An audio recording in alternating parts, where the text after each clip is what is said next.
Konnichiwa. Right on schedule.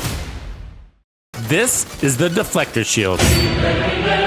You tried it, but you were most likely underwhelmed. My disappointment is immeasurable, and my day is ruined.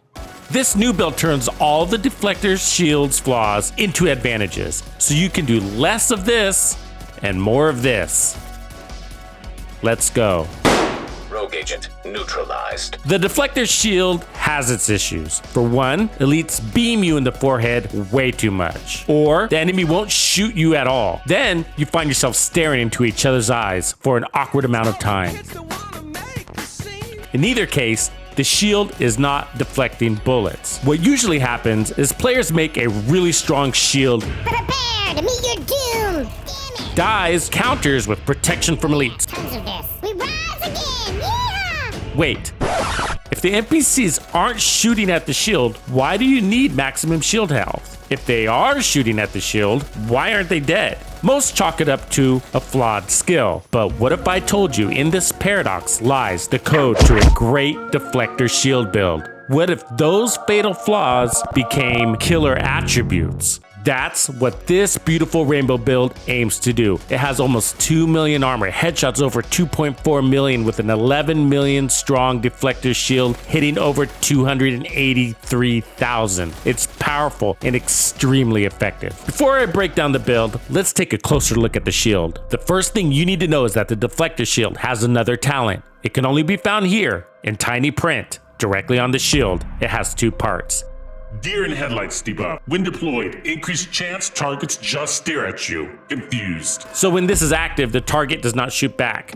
Gotcha. Let's take a look at the rest of the talent. Otherwise, non-elites can't resist shooting at your shield. Okay, that's awesome. Wait, there's more. But elites will pound out their anger issues on your forehead with dead-on balls accuracy. Whoa. You can aim up, climb things. You can even do friggin' jumping jacks. But none of that will change the AI. The best way to stop them from shooting at your head is to do this.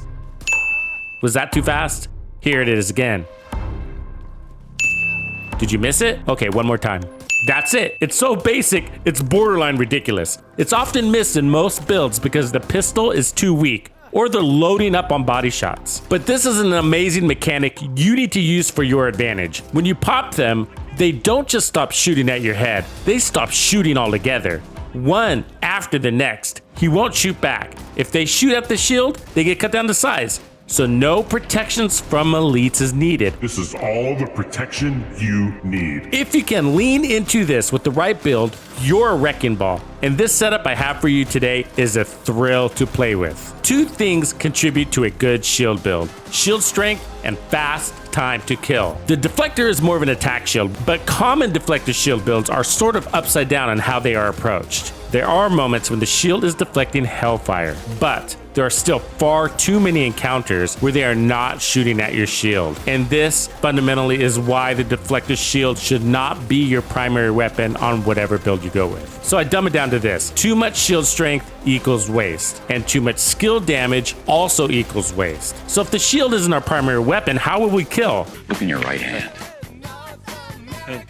The pistol. Mostly. I know it sounds obvious when I say it, but the Deflector is a hybrid pistol, tank, skill damage build. In that order. This build is assembled that way. The pistol is the most important element for the Deflector shield builds. If you have the power to consistently stagger, that keeps you from needing protection from elites. My top choices are the Liberty and the Regulus. The Liberty has a nice RPM and mag size, and I think I prefer it. And the Regulus is stronger and damages entire groups. But both stagger the enemy with only a single headshot every time. Most builds use the Liberty to get that appealing 60% damage from a full stack of body shots. With 215% headshot damage, this build gets twice as much damage if we focus on the head. The Liberty also heals the shield, but that's secondary, so hold on to that thought. This is the named D&H Punch Drunk Mask for 20% pistol and headshot damage. I have an armor core and skill damage. The mod is more headshot damage, and this is how you want every piece to look. Each blue core not only strengthens our shield health, but also uniquely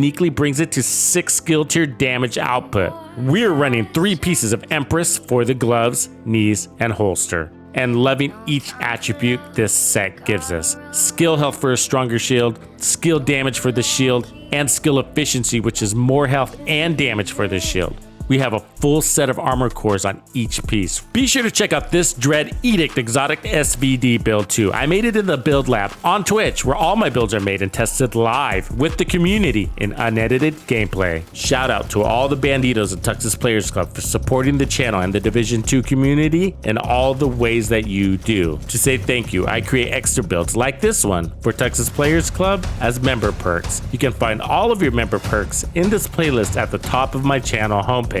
Make sure your notifications are turned on too. If you're not part of Tux's Players Club, it's time you join this strong, positive community. Link here in the corner and in the description area below. The chest is the closer, named using a Getica chest. This gives us 5% more total armor, and all the attributes are consistent as the other pieces. The talent is Perfect Spotter. This is giving the shield 20% amp damage, as well as our pistol, keeping things strong and in balance. The Memento is the best backpack for this build. It gives us a weapon damage core and the 30% weapon damage at full stacks. Each trophy lasts 10 seconds and we have a very fast time to kill. So we're able to play trophy to trophy and stack them very easily. One trophy gives us 60% bonus armor, bringing us to 3.2 million in total armor for that duration. And so many times our armor is outrageous on this build. I have no protection from elites, no armor on kill, and no added armor regen on this build. Only the 3% armor regen coming from the Memento when we're fully stacked, which is at least 60,000 armor per second. Because of the build's mechanics and time to kill, that's all we need to play out of cover full time. And finally, the biggest reason you want the Memento is the 30% skill efficiency at full stacks, which is more shield health and skill damage. I am running Sharpshooter for the Tactician drone. This activates Spotter and covers more than half of a control point with its gaze. I often just let it hover over my shoulder. Its duration is crazy long, which makes it better than the scanner pulse for me. You do not need the Technician for the Artificer Hive. Besides the direct hit from an explosion,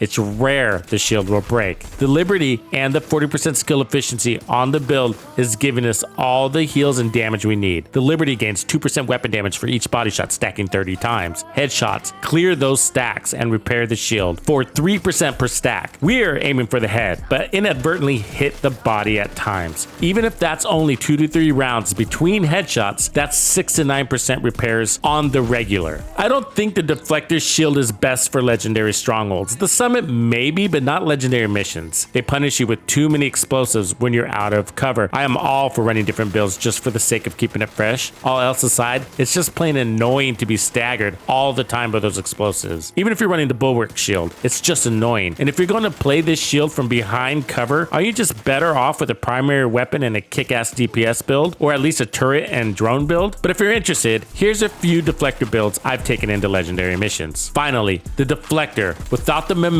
we're at 9 million health, 107,000 active regen, and 239,000 damage. The Memento pushes us to 279,000 in damage, and Spotter amplifies that by another 20%. At Tux's Discord, we've created a central hub for the entire Division 2 community. We have countdown group up channels, clans, build channels, raids, and more. This is not an elitist or a raid-only environment. It's a place that empowers agents to connect and share. If you want to enrich your offline or in-game Division 2 experience, this is the place to be. You're officially invited. If you aren't familiar with the Deflector shield, it's going to take some time to get used to. Like most shield builds, you want to play your angles and not let enemies get behind you. This means you will be flanking a lot, and the path you choose contributes a lot to your survivability. The shield exposes a lot of your body. It's the smallest of all the shields. You're going to take some damage. That's part of running the shield. That being said, I don't recommend too much standing in the middle of the field and taking on the entire control point at once. An NPC will eventually get to your flank and you will quickly lose control. The point of this build isn't to be immortal. The point is to be able to move freely as a predator and take down your targets quickly. How strong is the Dread Edict Exotic SVD? Strong enough you can go crazy with your build. Watch this video to find out how.